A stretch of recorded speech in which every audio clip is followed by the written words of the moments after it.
নমস্কার বন্ধুরা, welcome to Shampa's kitchen.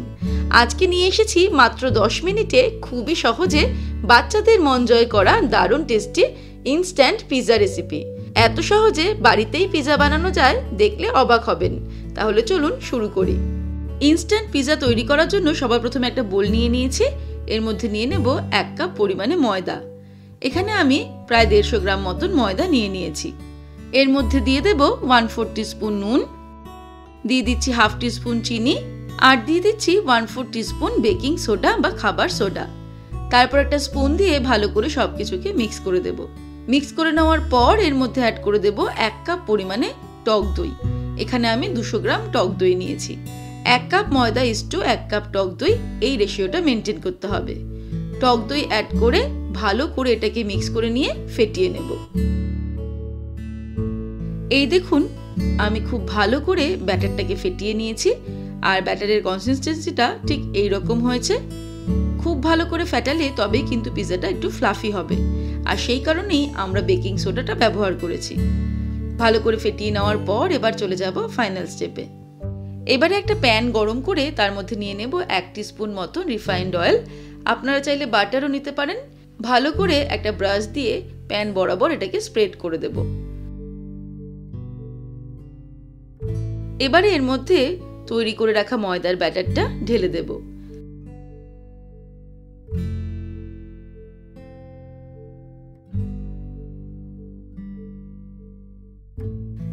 Pan বরাবর যাতে ব্যাটারটা ছড়িয়ে পড়ে সেদিকে খেয়াল রাখতে হবে, আর প্রয়োজন হলে ওপরটা একটা স্প্যাচুলা দিয়ে এইভাবে সমান করে দেব। তারপরে ফ্লেমটাকে লোতে রেখে 4 থেকে 5 মিনিটের জন্য এটাকে ঢাকা দিয়ে দেব। তারপর ফিরে আসছি। 5 মিনিট হয়ে গেছে, ঢাকা খুলে ফেললাম। এবার ওভেনটাকে অফ করে দেব। এটা দেখুন কত সুন্দর ফুলে উঠেছে, আর কড়াইটা এইভাবে নাড়ালে কিন্তু বোঝা যাচ্ছে এটা নিচ থেকে একদম ছেড়ে গেছে।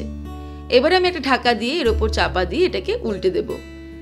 তারপরে আবার এটাকে আমি উল্টো পিট করেই কড়াইয়ের মধ্যে বসিয়ে দেব। ওভেনটা অফ করা অবস্থাতেই এবার বাকি কাজটা সেরে নিতে হবে। এর ওপর দিয়ে এবারে ছড়িয়ে দেব টমেটো কেচাপ।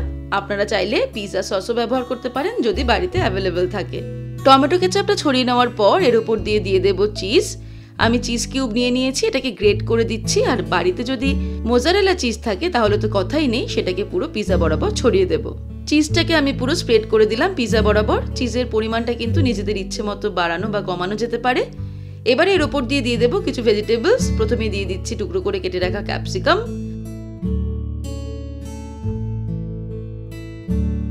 তারপরে দিয়ে দেব রেড বেল পেপার,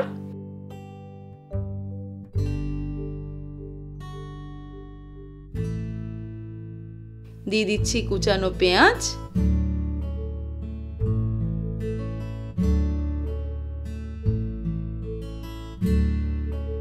আর ফাইনালি এর মধ্যে দিয়ে দেব কিছুটা পরিমাণে সুইট কর্ন, যেটা আমি আগে থেকে একটু সিদ্ধ করে নিয়েছি।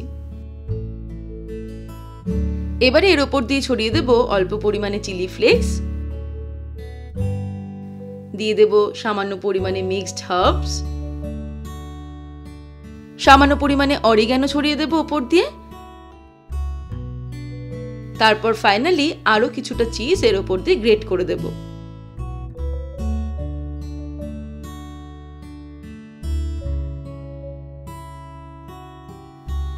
এই পিৎজাটার জন্য 2টো চিজ কিউব আমি স্প্রেড করে দিলাম।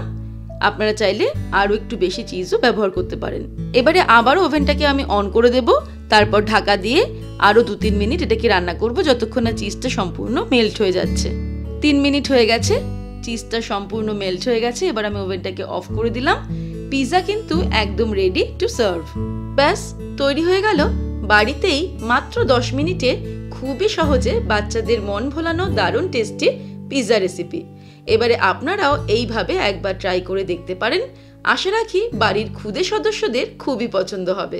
তাহলে দর্শক বন্ধুরা, আজকের এই রেসিপি আপনাদের কেমন লাগলো আমাকে ভিডিওর নিচে কমেন্ট সেকশনে কমেন্ট করে জানাবেন।